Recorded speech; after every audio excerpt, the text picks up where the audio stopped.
Perkongsian daripada isteri kepada Alif Syukri, iaitu Syahidah Muhammad Rashid, baru-baru ini buat ramai tersenyum.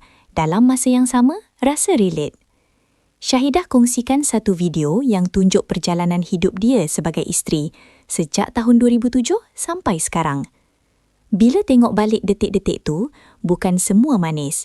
Dia sendiri mengaku, dalam rumah tangga mereka, hari bergaduh sebenarnya lagi banyak daripada hari berbaik. Ayat tu mungkin kedengaran simple, tapi jujur.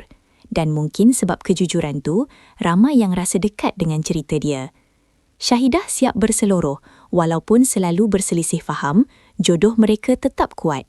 Seolah-olah segala ujian tu tak pernah cukup untuk pisahkan mereka. Di ruangan komen pula, ramai yang setuju. Kadang-kadang pasangan yang selalu bergaduh sebenarnya yang paling panjang jodohnya. Ada juga yang berseluruh, kata Syahidah antara isteri yang paling tabah melayan segala karenah suami dia. Dalam diam, cerita macam ini buat kita sedar. Rumah tangga bukan tentang tak pernah bergaduh, tapi tentang siapa yang tetap memilih untuk stay, walaupun dah kenal semua baik buruk pasangan. Pendapat korang macam mana? Terima kasih kerana menonton Chua Viral TV.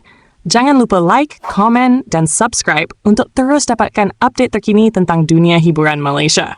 Jumpa lagi di video seterusnya. Stay tuned untuk lebih banyak kisah sensasi.